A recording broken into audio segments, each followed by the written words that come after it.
Selamat pagi. Kami Majelis GKJ Jemaat Bondowoso mengucapkan selamat datang, selamat beribadah, Tuhan berkati. Untuk penegasan tentang warta jemaat pada saat ini, yang pertama adalah perjamuan kudus oikumene akan dilaksanakan pada tanggal 11 Oktober. Dan yang kedua, Majelis Jemaat Jiwa Bondowoso akan menerima kedatangan stase, tetapi kedatangannya ada dua tahap. Pertama ini tanggal 1 sampai bulan Desember, itu secara virtual, jadi nanti stasenya mengikuti kegiatan-kegiatan melalui Zoom atau lain-lainnya, dan akan datang ke Bondowoso pada bulan Desember. Harap dimaklumi karena pandemi COVID, jadi ada dua tahapan stase pada saat ini. Dan yang kedua yaitu tentang pedingan. Kartu pedingan akan diserahkan kembali kepada masing-masing keluarga pada akhir bulan. Dan di sana ada kode-kode tertentu atau inisial. Jadi Bapak Ibu sekalian nantinya bisa mengecek tentang persembahan tersebut melalui kode-kode tersebut yang akan dibagikan lagi pada akhir bulan. Bapak Ibu kasih Tuhan, kami undang bangkit berdiri. Mari kita mulai ibadah pada pagi ini. Hari ini kita melaksanakan ibadah penutupan bulan Kitab Suci. Firman Tuhan adalah kekuatan bagi kita. Melalui firman-Nya, Tuhan menyatakan kasih, janji, dan karyanya. Bulan Kitab Suci berakhir pada minggu ini, tetapi kesetiaan dan kesediaan diri untuk terus hidup taat pada firman Tuhan adalah panggilan hidup kita. Marilah kita pelaku-pelaku firman menjadi garam dan terang dunia. Mari kita bersama-sama memujikan PKJ 13 bait yang pertama. Kita masuk rumahnya.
Bapak, Ibu, dan saudara-saudara yang dikasihi dan mengasihi Tuhan, mari bersama-sama kita mengawali ibadah minggu terakhir di bulan September, yang juga menjadi penutupan bulan Kitab Suci.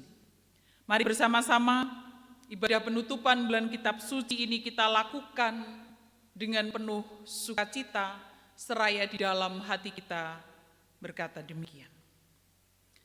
Ibadah yang kita lakukan dalam nama Allah Bapa Sang Khalik Semesta, yang memelihara dan mengasihi umat-Nya dengan penuh kesetiaan. Kasih karunia dan damai sejahtera Allah Bapa dan Tuhan Yesus Kristus senantiasa menyertai saudara-saudara. Amin. Bapak, Ibu, dan saudara-saudara disilakan duduk kembali. Saudara-saudara yang dikasihi Tuhan, kita diingatkan akan tema ibadah dalam bulan Kitab Suci yang akan kita tutup pada saat ini, yaitu firman Khalik Semesta. Firman itulah yang menciptakan semesta ini. Mari bersama-sama di tengah-tengah ibadah ini kita menghayati akan kasih kemurahan Tuhan yang terus berkarya dalam hidup kita, namun kita sebagai manusia yang terbatas seringkali tidak membarenginya dengan kesetiaan kita kepadanya. Kita seringkali mendengar suara Tuhan, tapi kita membiarkan itu berlalu. Karena itu mari bersama-sama pada saat ini kita mengungkapkannya melalui pujian Kidung Jemaat 144B bait yang pertama, Suara Yesus Ku Dengar.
Jemaat yang dikasih dan mengasihi Tuhan, dalam kelembutannya Yesus memanggil kita yang penat, yang penuh dengan beban, untuk terus setia dekat kepadanya agar kelegaan diberikan bagi kita.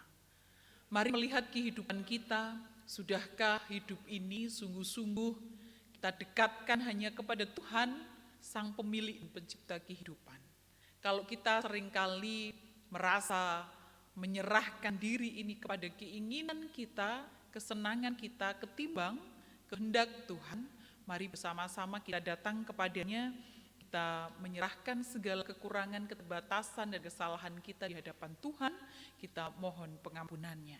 Mari kita bersama-sama berdoa, seraya mohon kekuatannya, agar melalui sabdanya, kita pun dikuatkan dan dimampukan. Mari bersama-sama berdoa.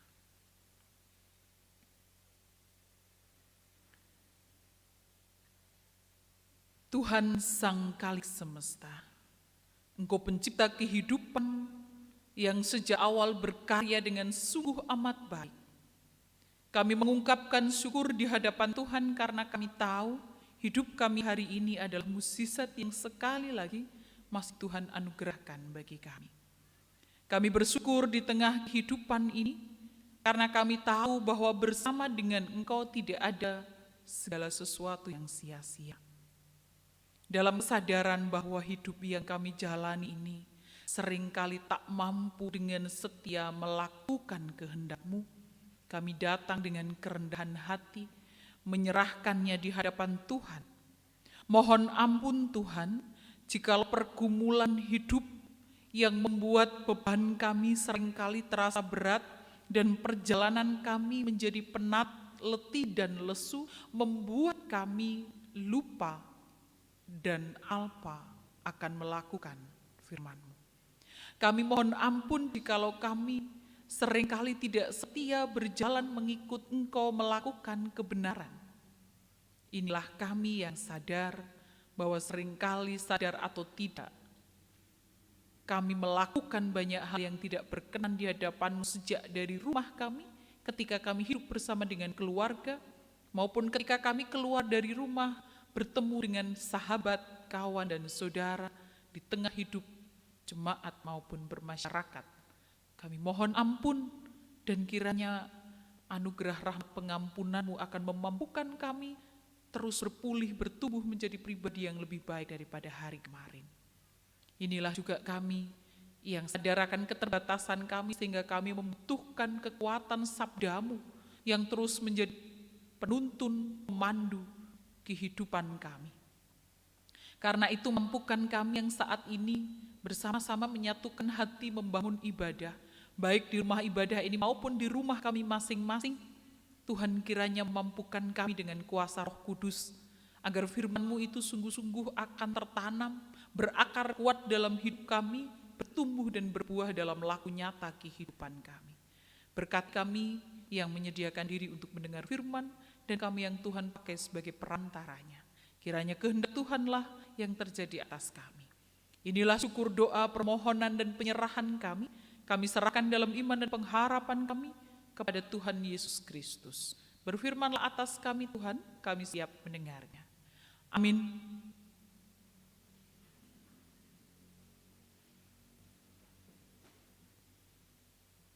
Bapak, Ibu, dan Saudara yang terkasih, tiba saatnya kita akan membaca firman Tuhan yang terambil di dalam Injil Matius 21 ayat 23 sampai 32. Injil Matius 21 ayat 23 sampai 32. Demikian firman Tuhan.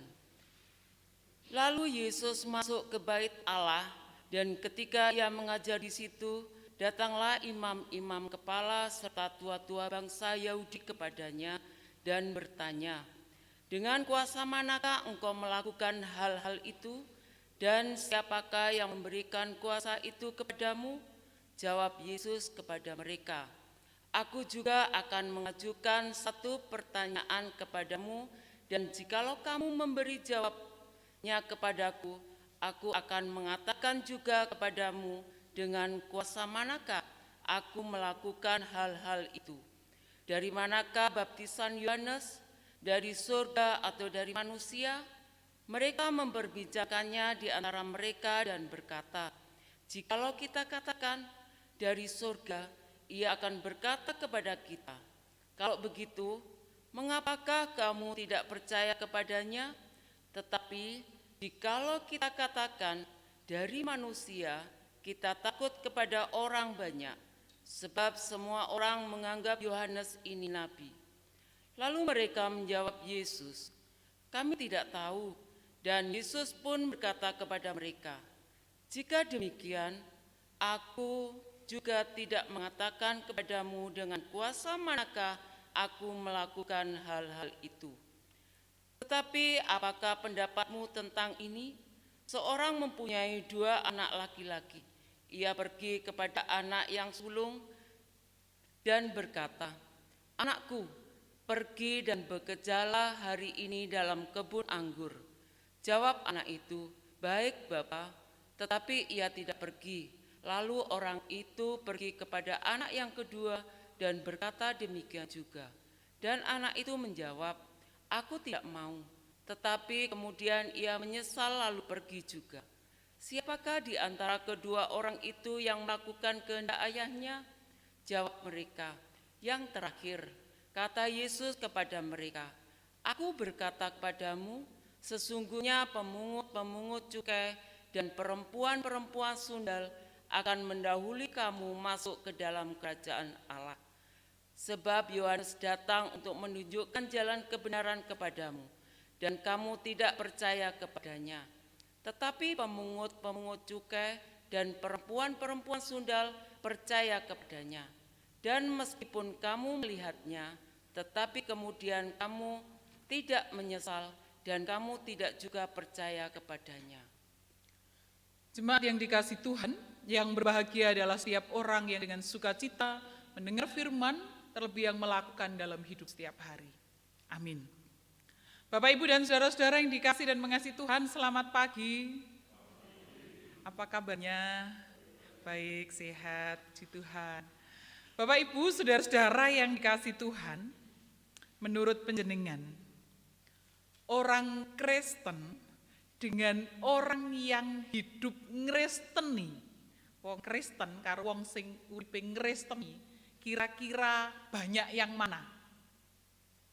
Akeh wong Kristene apa akeh wong sing uripe ngresteni? Orang Kristen, ada yang menjawab gitu. Dari mana orang mengetahui kalau orang itu Kristen? KTP-nya, ya, identitasnya, aksesorisnya. Walaupun sekarang jadi fashion, tidak selalu orang beraksesoris Kristen memang menunjukkan Kristen. Gitu. Tapi yang paling jelas itu ya dari identitasnya. Data statistiknya itu bisa dilihat. Lalu bagaimana dengan orang yang hidup ngeresteni? Dari mana bisa dilihat? Lagunya. Ngereseni itu berarti orang yang hidupnya memang tot wingking Sang Kristus, ngener Sang Kristus, melakukan kehendaknya Sang Kristus.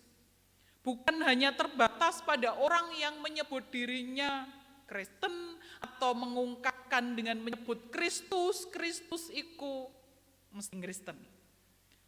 Bapak, Ibu, dan saudara-saudara yang dikasihi Tuhan, kalau begitu, apakah semua orang Kristen iku uripe ngresteni? Belum tentu. Karena jika iya, mestine ora ono maling Kristen, ora ono tukang selingkuh Kristen, ora ono koruptor Kristen. Ning nyatane di penjara yang sudah terbukti melakukan kesalahan, apapun penyebabnya, nggih kathah sing jenenge Yohanes, Abraham, Andreas, Thomas, Paulus, dan sebagainya. Artinya apa, saudara-saudara? Tidak selalu orang Kristen itu saestu Kristen. Bahkan mungkin kita pernah melihat, entah orang itu berkeyakinan apapun, mereka itu loh, uripe, hidupnya nampak lebih ngresteni daripada orang Kristen itu sendiri. Salah satunya yang pernah saya tahu, Mahatma Gandhi. Itu tokoh terkenal di India, pejuang kemerdekaan India. Pernah diceritakan Dia mengungkapkan bahwa saya ini mengagumi dan meneladani Kristus, tapi tidak pengikut Kristus. Karena orang Kristen tidak mencerminkan kehidupan Kristus. Sehingga kita tahu bagaimana laku hidup Mahatma Gandhi itu juga menginspirasi banyak orang. Saudara-saudara yang dikasih Tuhan, perumpamaan dalam bacaan kita kali ini menjelaskan hal yang demikian. Kalau kita melihat di antara dua anak tadi, manakah yang lebih baik? Apakah anak yang pertama, yang sikapnya sopan, diutus nggih, ning kemudian lakunya menyimpang? Kita menyebutnya iki nggah nggih ora kepanggih iki ya kaya iki. Mboten ngestokake dawe ramanipun. Ataukah yang kedua, yang lakunya tidak sopan, diutus bantah, lalu kemudian dia menyesal dan melakukan apa yang menjadi keinginan bapaknya. Kita yang pernah menjadi orang tua mungkin bisa merasakan, anak mana kira-kira yang menyenangkan hati? Anak pertama atau kedua? Mana anak yang baik? Mungkin enggak dua-duanya ya, podo-podo ngenyelke. Sing siji dikongkon ngomong iya ora dilakoni, sing siji dikongkon moh. Walaupun akhirnya menyesal. Ora ono sing apik. Namun putra yang kedua, di antara yang tidak baik itu dialah yang bisa dipilih. Masih lebih baik karena ia kemudian menyesal dan sendika dawuh budal. Saudara-saudara yang dikasih Tuhan, perumpamaan itu diberikan oleh Gusti Yesus merespon para imam, tua-tua agama Yahudi, mereka yang menyebut dirinya saleh, menyebut dirinya sebagai penjaga Taurat, nyatanya mereka tidak berpihak pada kebenaran. Mereka tidak berpihak apa yang benar, yang baik yang harusnya mereka lakukan sebagaimana yang dikehendaki Tuhan. Tapi mereka lebih berpihak pada kepantasan, apa sing pantes. Mereka itu sebenarnya bisa melihat dengan baik bagaimana Sang Kristus berkarya. Namun mereka menguji Gusti Yesus dengan pertanyaan ayat 23. Dengan kuasa manakah engkau melakukan hal-hal itu? Dan siapa yang memberikan kuasa itu kepadamu? Di satu sisi itu sebenarnya pertanyaan yang wajar. Mengingat Gusti Yesus ini tidak ada keturunan kaum Lewi, tidak ada keturunan imam. Kok moro-moro dia mengajar? Sekalipun dia tahu itu hal yang benar, hal yang baik. Tapi lapo kok moro-moro mengatakan sesuatu yang mereka tahu itu berkuasa. Diikuti banyak orang dan mengubahkan banyak orang. Sehingga mereka menguji Yesus dengan pertanyaan itu. Dan Yesus tidak langsung menjawab pertanyaan mereka, namun Gusti Yesus merespon dengan balik bertanya tentang baptisan Yohanes. Itu dari Allah atau dari manusia? Dan disitulah mereka menghadapi dilema. Dilemanya adalah kalau para imam dan tua-tua Yahudi itu menjawab dari Allah, mereka tidak punya alasan juga untuk menolak kuasa Yesus yang berasal dari Allah. Karena kehadiran Yesus itu sudah dinubuatkan oleh Yohanes Pembaptis. Jadi tidak ada alasan untuk itu. Yohanes Pembaptis pernah menyaksikan tentang Sang Kristus. Dan sebaliknya kalau mereka menyangkal bahwa baptisan Yohanes itu tidak dari Allah, mereka takut kepada banyak orang yang percaya bahwa Yohanes itu nabi. Karena nyatanya ada banyak orang telah bertobat, banyak orang telah diubahkan oleh pengajaran dan baptisan Yohanes. Dilema ini saudara-saudara sebenarnya mempermalukan diri mereka sendiri. Karena para imam, para tua-tua itu adalah anggota Sanhedrin. Kelompok pemimpin agama Yahudi yang tugasnya itu memang membedakan mana yang asli dan mana yang palsu. Dan untuk itu mereka tidak sanggup menjawab. Aku tidak tahu.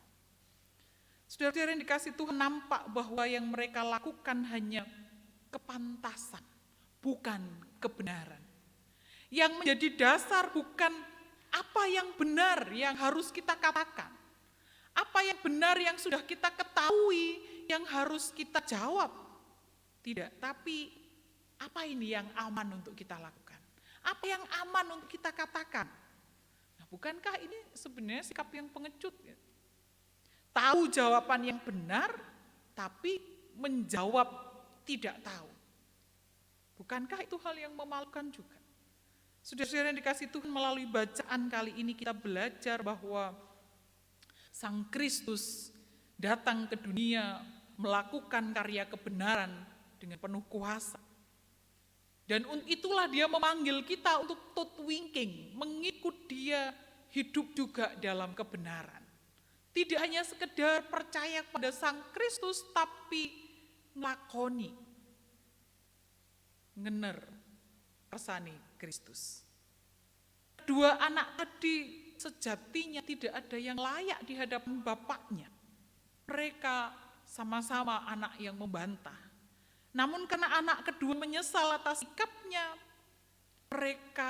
dia lalu dilayakkan.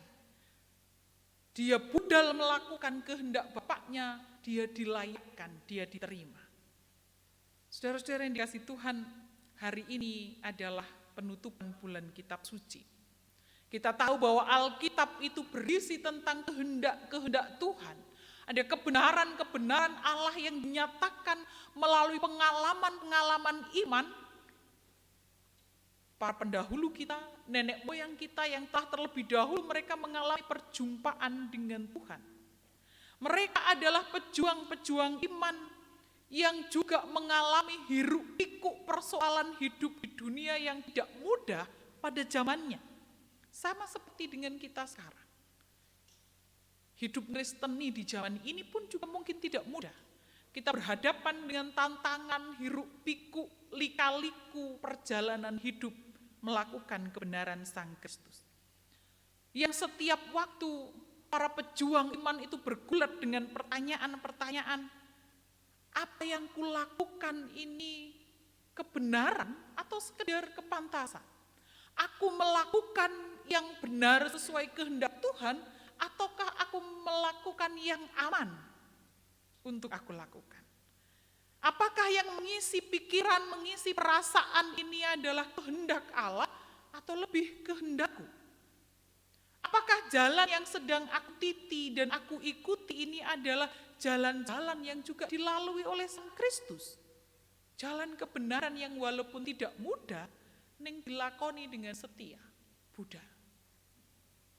Saudara-saudara yang dikasihi Tuhan, jika kita sering melakukan dan mengatakan apa yang pantas dan aman saja, dan bukan apa yang benar, maka panggilannya adalah, mari seperti anak yang kedua. Mari menyesal, mari berbalik, mari melakukan yang benar agar kita dilayakkan. Saudara-saudara yang dikasihi Tuhan, banyak orang itu menghindar, banyak orang itu endo, ketika ia harus menyatakan kebenaran dalam kehidupan ini. Kalau aku harus menyatakan yang benar, kok bisnisku tidak lagi untung besar ya. Kalau aku mengatakan dan menyatakan yang benar, kok apa yang aku inginkan ini enggak keturutan. Mengko karirku ora cepet munggah, mengko aku ora iso bersenang-senang dan menikmati hidup, dan mungkin masih banyak lain lagi. Maka kemudian orang berbuat, ya wis apa yang aman aja lah. Asal aku bisa menikmati hidup, aku bisa diterima banyak orang, aku bisa bersenang-senang. Banyak orang khawatir hidupnya tidak aman.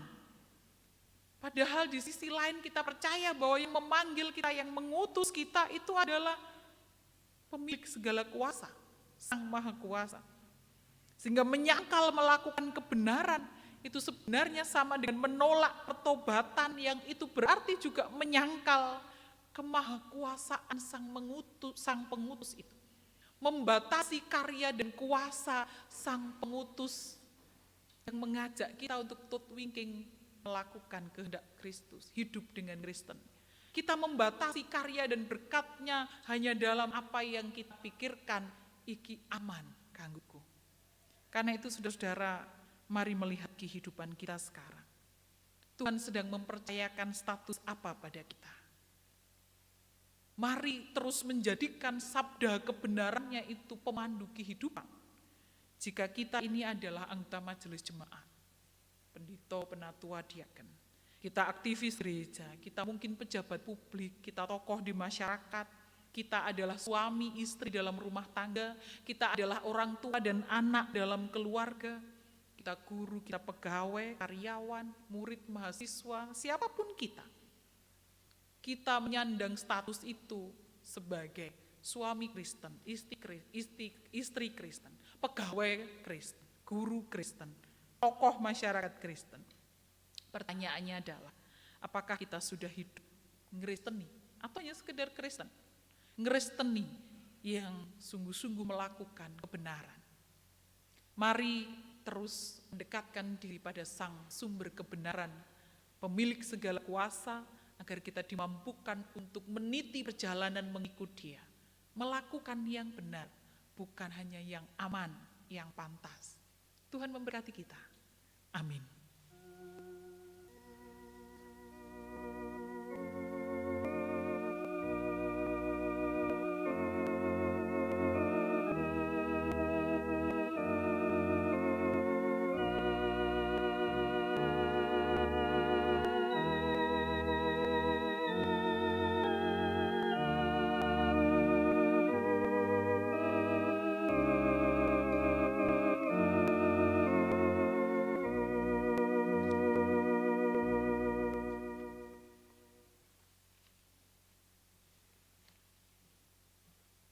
Bapak, Ibu, Saudara yang dikasihi dan yang mengasihi Tuhan Yesus, marilah kita bersama-sama mengikrarkan pengakuan iman rasuli. Untuk itu kami undang bangkit berdiri. Pengakuan iman rasuli. Aku percaya kepada Allah Bapa yang Maha Kuasa, Khalik langit dan bumi, dan kepada Yesus Kristus anaknya yang tunggal Tuhan kita, yang kandung daripada Roh Kudus, lahir dari anak darah Maria, yang menderita di bawah pemerintahan Pontius Pilatus, disalibkan, mati dan dikuburkan, turun ke dalam kerajaan maut. Pada hari yang ketiga, bangkit pula dari antara orang mati, naik ke surga, duduk di sebelah kanan Allah Bapa yang Maha Kuasa, dan akan datang dari sana untuk menghakimi orang yang hidup dan yang mati. Aku percaya kepada Roh Kudus, gereja yang kudus dan am, persekutuan orang kudus, pengampunan dosa, kebangkitan daging dan hidup yang kekal. Disilakan duduk kembali.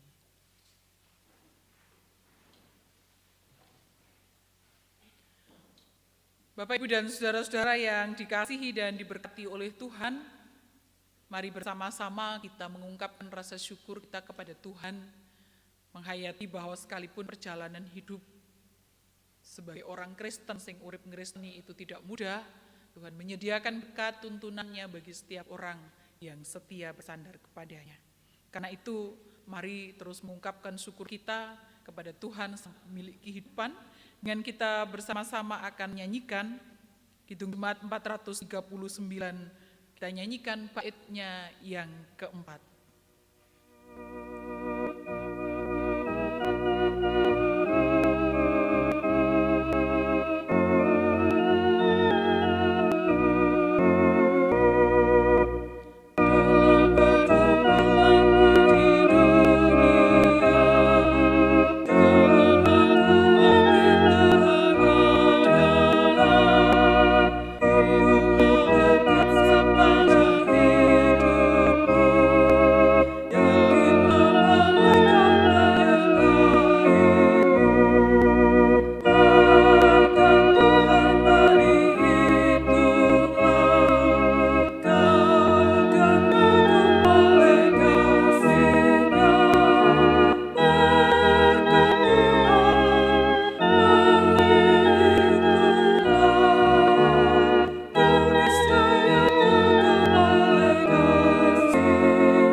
Jemaat yang dikasihi dan mengasihi Tuhan, mari bersama-sama kita menaikkan syafaat kita, dan di akhir syafaat nanti kita akan menaikkan doa Bapa kami yang kita nyanyikan. Mari kita bersatu hati, kita berdoa. Tuhan pemilik segala kuasa, pencipta kehidupan semesta ini, kami bersyukur untuk karya-Mu yang tak pernah lekang, kebaikan, kasih dan kebenaran yang Kau nyatakan dalam kehidupan kami, tidak hanya melalui sabda-Mu, tapi sungguh-sungguh nyata dalam laku kehidupan Sang Kristus. Karena itu beri kami kekuatan Tuhan, supaya kami sungguh-sungguh dimampukan untuk meneladan Engkau, mengikut-Mu dengan setia di sepanjang hidup, sehingga kami tidak sekedar menjadi Kristen, tapi kami sungguh-sungguh menghayati kehidupan ini dengan hidup Kristeni. Firman-Mu kiranya memberi kekuatan bagi kami, agar kami dimampukan untuk setia kepadamu di sepanjang jalan yang kami tempuh adalah perjalanan yang terus diisi dan diwarnai oleh kebenaran Kristus. Kami menyerahkan setiap orang yang bersama-sama bersatu hati membangun ibadah ini. Engkau memberkati dimanapun kami berada, kiranya setiap langkah rencana hidup kami juga menjadi bagian dari rencana dan karya indah Tuhan. Engkau memberkati setiap keluarga, suami istri dalam bangun kehidupan rumah tangga, anak-anak dan orang tua, juga saudara dalam hidup keluarga. Kiranya kami juga menjadi keluarga Kristen yang mencerminkan kebenaran, kasih, dan kebaikan. Kami menyerahkan anak-anak Tuhan yang bertumbuh dalam pengenalan akan Engkau, dalam pengetahuan, dalam karakter yang baik. Tuhan terus berkarya, memberikan hikmat-Mu, juga melalui orang tua yang mendampingi anak-anak mereka. Secara khusus di tengah pandemi mereka harus berjuang dalam keterbatasan, belajar ibadah dari rumah. Kiranya Tuhan memberkati dengan sukacita bersama dengan keluarga. Kami menyerahkan anak-anak Tuhan dalam setiap pergumulannya. Mereka yang di waktu-waktu ini sedang merindukan pekerjaan, mereka yang merindukan pasangan hidup, keluarga yang merindukan momongan, Tuhan terus berkarya menyatakan kebaikan-Mu, sehingga dalam pergumulan dan perjuangan di tengah dunia ini, mereka terus merasakan berkat-Mu. Kami juga menyerahkan saudara-saudara kami yang sudah lanjut usia, Tuhan memberkati dengan kesehatan dan perlindungan-Mu, menjauhkan dari segala mara bahaya. Secara khusus saudara-saudara kami lanjut usia yang juga masih harus berada di rumah, merasakan kasih yang berlebih karena pandemi ini membuat saudara-saudara kami ini rentan. Kami menyerahkan ke dalam tangan Tuhan, kiranya sukacita terus senantiasa mewarnai. Tuhan menjaga kesehatannya, memulihkan setiap orang yang saat ini dalam kelemahan dan dalam sakitnya. Tuhan, kami berdoa untuk saudara-saudara kami yang bersukacita karena bertambahnya usia pada pekan ini. Kami menyerahkan Bapak Krisandi Prasetya, anak Nathanael Agung Nugroho, Ibu Kurnia Dwi Kristanti Paskah Winahyo Indra Patria, Bapak Rudi Kristanto Wibowo, Ibu Jumani Pangungsen, Ibu Supartinah Adisasmoko, Bapak Karel Lopo, Ibu Belia Septarini, Saudari Tesalonika Ananda Hardani, Ibu Suhartini, Bapak Patriot Helinius Suarinoto, Bapak Supandi, Anak Amelia Kristi Hapsari, dan Ibu Sunaryasi Sumirmohati.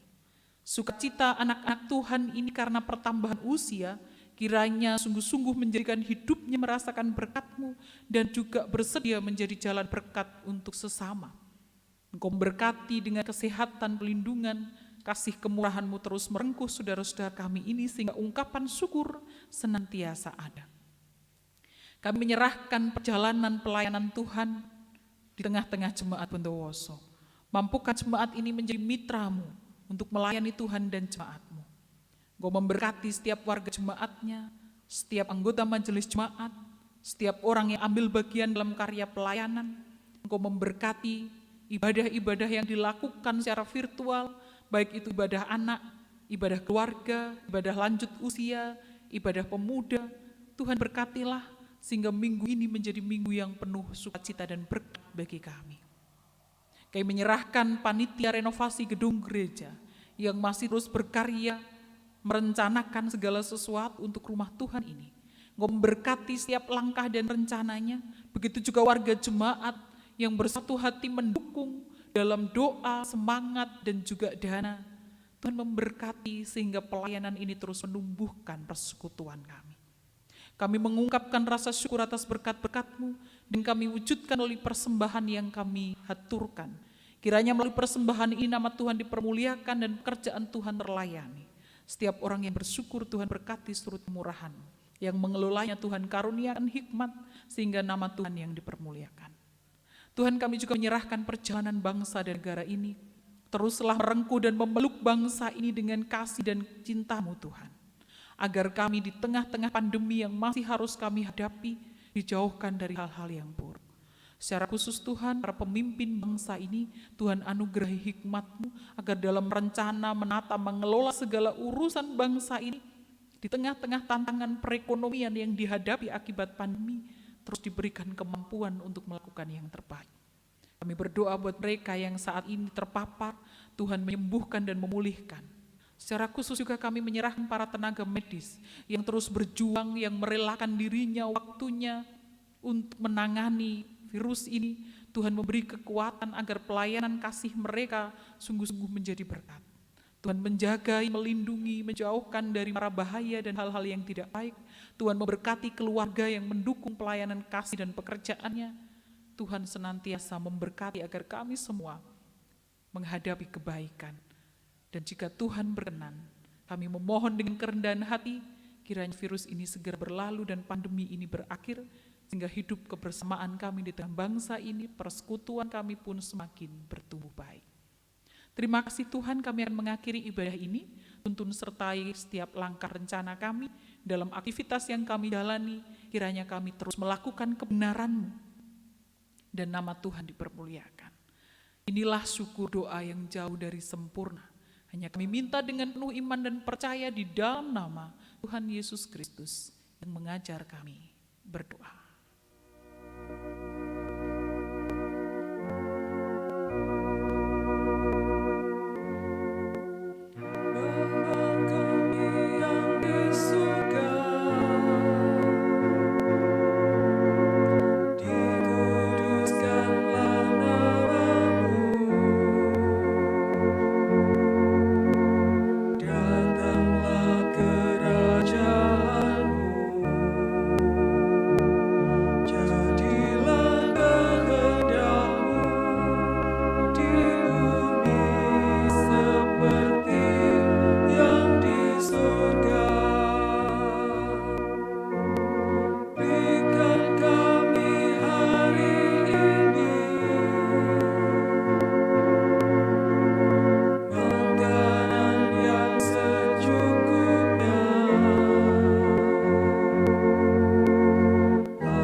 Bapak, Ibu, dan saudara-saudara yang dikasih dan mengasihi Tuhan, diundang untuk berdiri.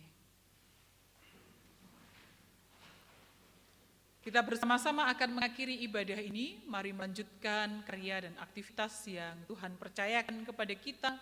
Sekalipun hidup sebagai orang Kristen yang berlaku Kristeni itu tak pernah mudah. Mari yakin bahwa Tuhan menuntun setiap langkah anak-anaknya yang setia. Mari bersama-sama mengakhiri ibadah ini, kita nyanyikan pelengkap Kidung Jemaat 131 bait yang pertama. Ku yakin Tuhan tuntun langkah.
keyakinan Tuhan bersama dengan kita, membuka jalan di depan kita. Mari kita mohon berkat Tuhan, dan di akhir setelah berkat nanti kita akan menyambut dengan menyanyikan Kidung Jemaat 472 bait 2 dan 3. Saudara-saudara yang dikasihi Tuhan, arahkanlah hatimu kepada Tuhan, undurlah dari ibadah ini, dan masing-masing saudara terimalah berkat. Kasih karunia dan damai sejahtera yang datang dari Allah Bapa sumber segala berkat, Tuhan Yesus Kristus sumber karunia dan rahmat, dalam persekutuan dengan Roh Kudus, kiranya memberkati, menopang, melindungi saudara-saudara dalam hidup berlaku setia, sungguh-sungguh melakukan kebenaran, menjadi pribadi Kristen yang kristeni kini dan selama-lamanya. Amin.